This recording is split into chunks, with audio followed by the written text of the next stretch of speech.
5ই আগস্টে সরকার মানে মন্ত্রী পরিষদ সহ সরকার পালায়ে গেছে, দায়িত্বশীল অনেক পুলিশ অফিসার পালায়ে গেছেন এবং তারা সরকারের পক্ষে বিশাল রোল রাখছিল। তারপরে ফাইনালি 626 জন দায়িত্বশীল লোক ক্যান্টনমেন্টে শেল্টার নিছিল এবং পর্যায়ক্রমে তারাও বের হয়ে গেছে এবং প্রত্যেকে কিন্তু রেসপন্সিবল, খুব বড় মাপের। তারপরে যদি আজকে থেকে 1-1.5 মাস পিছনে যাই, একজন সার্ভিং জেনারেল পালিয়ে গেছেন, প্লাস একজন ডিআইজি সে পালিয়ে গেছেন। আমরা আপনি নর্মাল কোর্সে দেখবেন যে মাসুদ ভাই সাংবাদিক জগতে আছে, আমি ল জগতে আছি, উনি আমাদের মনিয়াপা লয়ার, উনি সাংবাদিকতা রিটায়ার্ড করলে দেখবেন কিছু সাংবাদিকের সাথে যোগাযোগ থাকে, এটা কিন্তু নর্মাল। আর্মি রিটায়ার্ড করলে আর্মিদের সাথে একটা ভালো যোগাযোগ থাকে।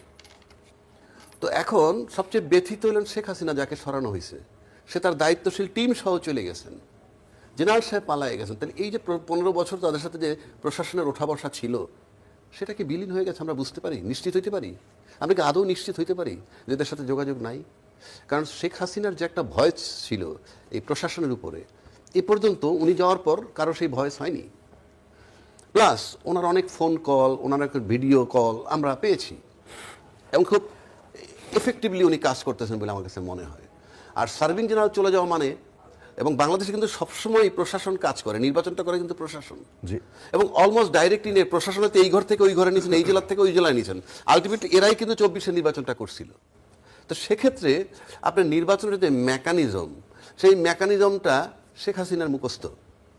এবং শেখ হাসিনা যদি মনে করে দূর থেকে বসে যে তার প্রশাসনের লোকগুলো তার সাথে আছে বা যোগাযোগ থাকতে পারে, অস্বাভাবিক কিছু না, সেটা তো ঝুঁকিপূর্ণ আছে, কিছু ঝুঁকি আছে।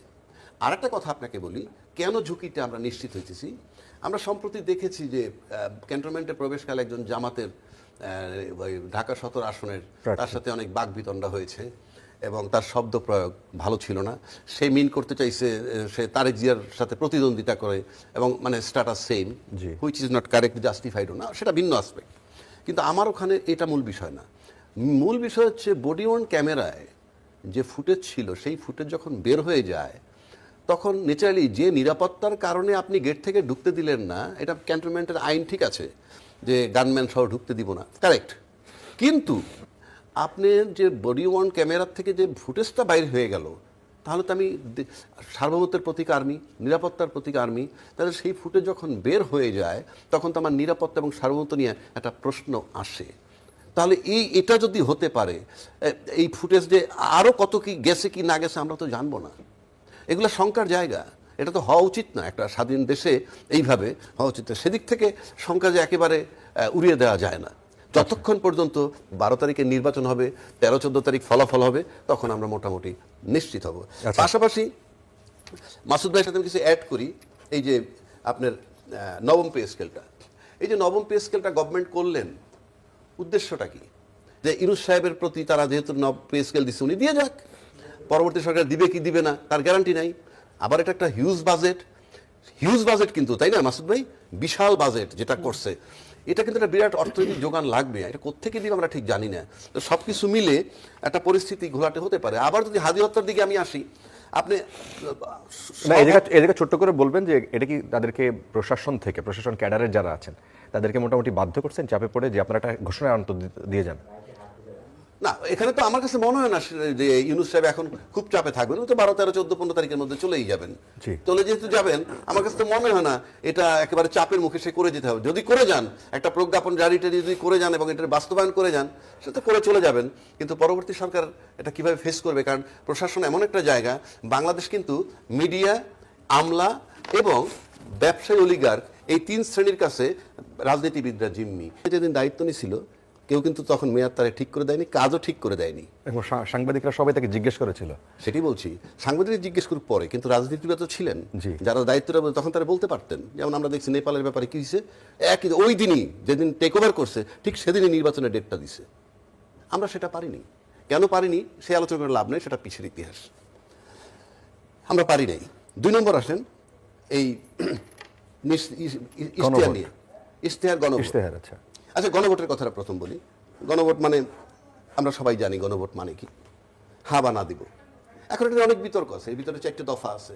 আমি কোনোটা একমত হতে পারি, কোনোটা দ্বিমত হতে পারি, সেটা ভিন্ন কথা। কিন্তু আলটিমেটলি দিতে হবে উত্তর কি, হ্যাঁ অথবা না। হা দিলে সবগুলা হা, না দিলে সবগুলা না, ভাগ করা হয় নাই। এবং এই পর্যন্ত গেছে কেন? সেটাও রাজনৈতিক দলের ব্যর্থতা। কেন ব্যর্থতা? তারা কিন্তু সংস্কার এবং ঐক্যমত্য কমিটির কাছে 8 মাস ধরে গেছেন। ওখান থেকেই পরিপ্রেক্ষিতে যেহেতু ডিসেন্ট আছে, নোট অফ ডিসেন্ট আছে, তাই গণভোটের বিষয়টা আসছে। একদল বলছে যে ইলেকশনের আগে গণভোট হোক, আরেক দল বলছে না, নির্বাচনের দিনে একইভাবে হোক। তো যে দলের প্রভাব বেশি সেই দলেরটা শুনতে বাধ্য হয়েছে। কাজেই এখন নির্বাচন একই দিনে, নির্বাচন এবং গণভোট। এখন আসেন গণভোট। গণভোটের ভিতরে কিছু সংস্কার কিন্তু আমাদের কোনো সংস্কার কিন্তু হয় না 5 আগস্টের পরে। গণভোটটাকে যদি ইফেক্টিভ করা যায় তাইলে ওখানে সংস্কারের কথাগুলো বলা আছে। ওটা যদি কার্যকর না হয় আপনার কোনো সংস্কার হবে না। এখন এই যে গণভোটের বিষয়টা এখানে আছে, সেটা যদি আপনি না করেন, গণভোটটাকে যদি না করেন, আমরা যারা নির্বাচনে যাচ্ছি আমাদের নির্বাচনটাই আইনগতভাবে সিদ্ধ নয়। কোনো সংবিধানের অধীনে আমরা নির্বাচনে যাই নাই। যদি আপনি ভালো করে লক্ষ্য করেন, এবার যে নির্বাচনী তফসিল ঘোষণা করছে সেই নির্বাচন কমিশন বলে নাই বাংলাদেশ সরকারের বাংলাদেশে সংবিধানের এত নম্বর অনুচ্ছেদ মোতাবেক আমি নির্বাচনী ইশতেহার ঘোষণা করছি, নাই। উনি নির্বাচনী ইশতেহার ঘোষণা করছেন, শুধু এই কথাটুকু আছে। আপনি কারণ যদি আপনি ওই সংবিধান মোতাবেক যান, তাহলে যেদিন সরকার পতন হয়েছে, ওত নিচের নতুন সরকার, সেদিন থেকে 3 মাসের মধ্যে নির্বাচন হবার কথা, কোনো কারণে না হইলে আরো 3 মাস। ওইটা হয় নাই, তাহলে আমি উচ্চকক্ষ নিম্নকক্ষ কিসের আলাপ করতেছি? এখন তারপরে আসেন, উনি যেমন মাসুদ ভাই বললেন, এগুলো আমি একমত যে ইশতেহারে সবার কথা ভালো থাকে। একটা লক্ষ্য করেন, আপনি বলবেন দ্বৈত নাগরিকত্ব নিয়ে কিংবা দ্বৈত নাগরিকত্ব সম্পর্কে যে কলাম, সেই কলাম বাকি রেখে এবং ঋণ খেলাপি হইয়া অনেক ক্যান্ডিডেট বাজারে আছে যারা নির্বাচন করতেছে। তা আপনি আমাকে বলেন আমি কি করে আস্থায় রাখবো যিনি নিজে ঋণ খেলাপি, যিনি নিজে দ্বৈত নাগরিকত্বের ঘরটা পূরণ করেন নাই, ওনরা এসে ইশতেহারটাকে বাস্তবায়ন করবেন? এটা কি আমাকে বিশ্বাস করতে হবে? মানে কি কারণে? প্রথম কথা হলো আপনি আবেদন করেন কিভাবে? আপনাকে যদি বলা হয় যে আপনি এই চ্যানেলে আবেদন করবেন, ক্রাইটেরিয়া লেখা আছে কি কি, সেটা যদি ফুলফিল না আপনার না থাকে, আপনি তো আবেদনই করতে পারেন না এবং আবেদনটা রিজেক্ট হয়ে যাবে। সেই আবেদন নিয়ে হাইকোর্ট পর্যন্ত আমার যেতে হবে কেন? 1 2 এটা তো আপনি আবেদনই করতে পারেন না। প্রথম তো আপনি বিবেকটাকে মেরেছেন সেখানে যে আপনি আবেদন করেন কিভাবে। আপনারা তো এখন এই মুহূর্তে প্রভাবশালী ইনফ্লুয়েন্সে আছেন, তাই নির্বাচনটা আপনি করে মানে প্রার্থী হয়ে যাচ্ছেন। কিন্তু এটা কি মঙ্গলজনক? আমি কিভাবে আস্থায় রাখবো? আপনি নিজে যখন ঋণ খেলাপি, নিজে যখন দ্বৈত নাগরিকত্বের ঘরটা পূরণ করেন নাই, আপনার উপরে আমি দেশের দায়িত্ব দিচ্ছি, ভোটটা দিব, আমি গণভবনে থাকবেন, একজন ভোটদাতা ভোট দিয়ে গণভবনের বারান্দা তো দূরের কথা 2 কিলোমিটার দূর থেকে হাঁটতে পারে না, এটাই আমাদের ট্র্যাজেডি। সে কারণে আমি আপনাকে বলছি। আরেকটা কথা বলি, শেষ করে দিচ্ছি, কেন তারা এটা বলে। আপনি ব্যক্তিগতভাবে যদি কোনো প্রতিশ্রুতি দেন এবং ভঙ্গ করেন, আপনার জন্য কিন্তু আমি আদালতে যাব। বাংলাদেশে 53 বছর যাবৎ দুইটা তথ্য চলতেছে। নাম্বার 1, রাজনীতিতে শেষ কথা বলতে কিছু নাই। অর্থাৎ আমি প্রতিশ্রুতি দিয়ে দিব, ভাঙলে কিছু আসে যায় না, শেষ কথা বলতে কিছু নাই। 2, রাজনীতিবিদরা যে ইশতেহার দিয়ে ফুলফিল করে না 25%ও কোনো মামলা হয়? কোনো মামলা হয়? রাজনীতিবিদরা প্রতিশ্রুতি ভঙ্গ করলে কোনো মামলা হয় না। সেটা তাদেরকে কি করতে হয়? ধৈর্যের বাঁধ ভেঙে গেলে 24-এর আন্দোলনের মতো তারাই দিতে হয়। আচ্ছা আচ্ছা, আপনি শুনছিলেন নীলুফার আপা, আপনি এই বিষয়ে কিছু যুক্ত করতে চান?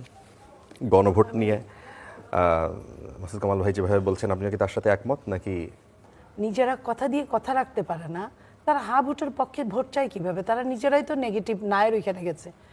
জামাত ইসলামী একটাই নোট অফ ডিসেন্ট দিয়েছে, সেটা হলো নারীর ক্ষমতায়নের ক্ষেত্রে, নারীকে মনোনয়ন না দেওয়ার ক্ষেত্রে।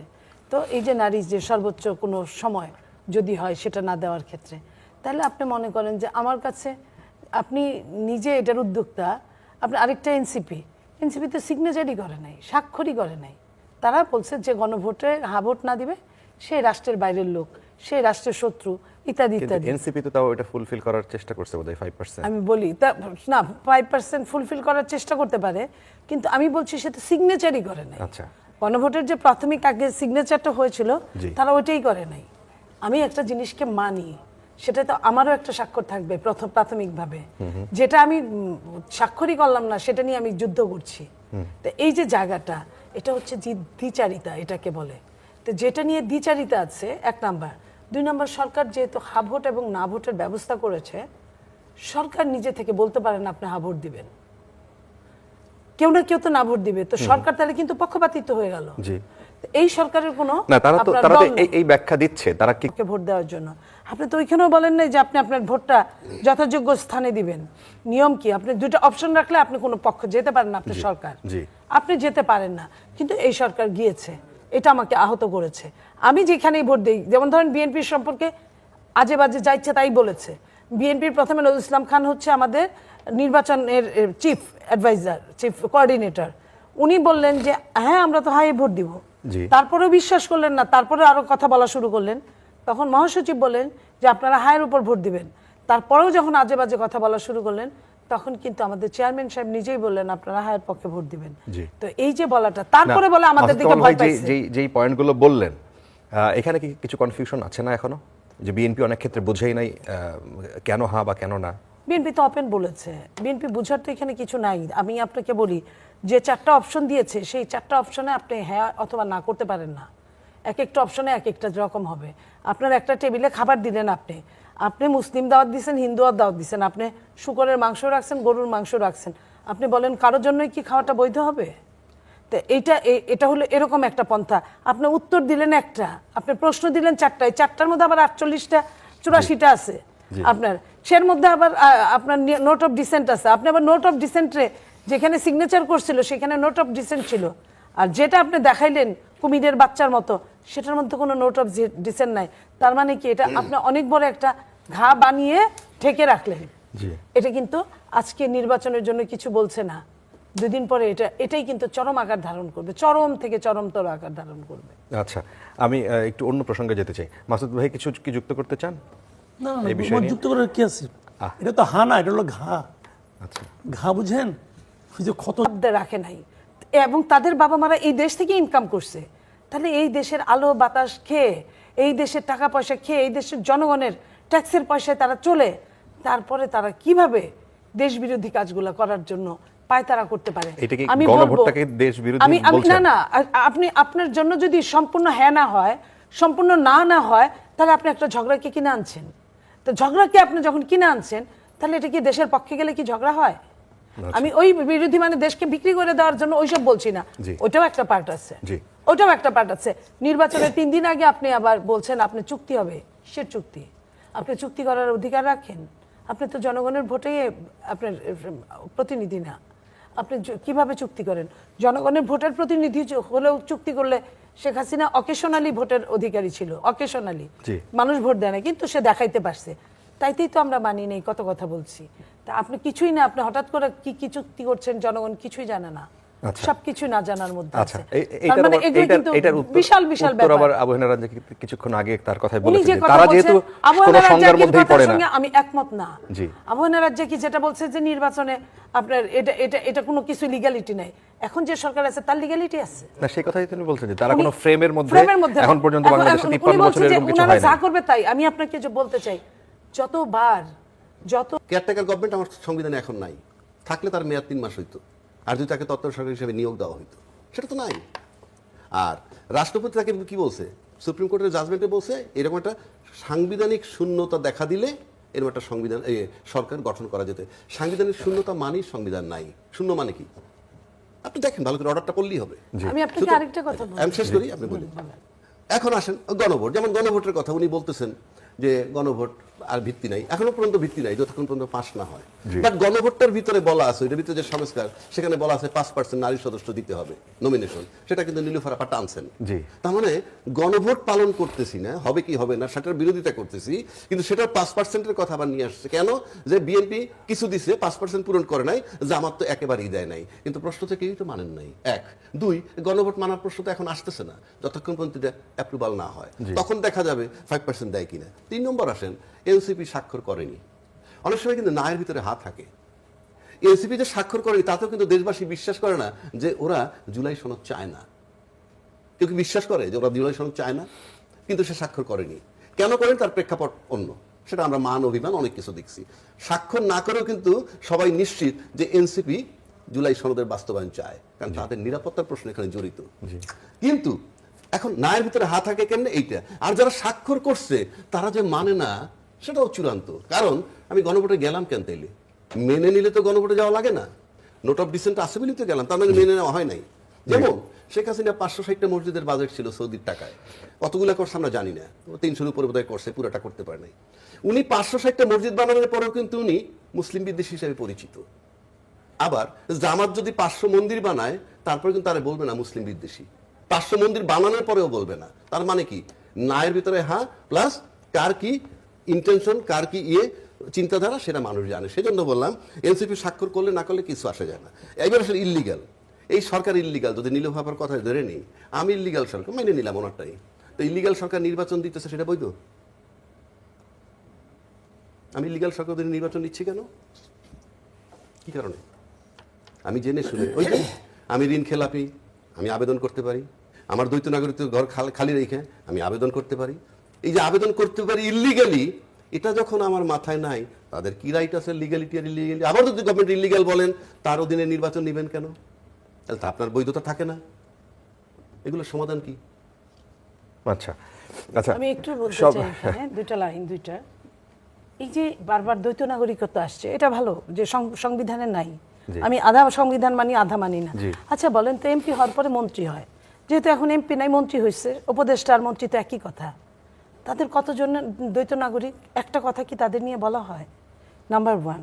আরেকটা কথা বারবার আসছিল, একটা যখন রায় হয় যে কোনো দেশে, রায় উপদেষ্টাদের মধ্যে যেদিন হয়, কে কে দ্বৈত নাগরিক? অনেকেই 17-18 জনের নাম এরকম আছে উপদেষ্টাদের মধ্যে। হ্যাঁ, উপদেষ্টাদের মধ্যে। উপদেষ্টাদের জন্য তো এই শর্ত অ্যাপ্লিকেবল না।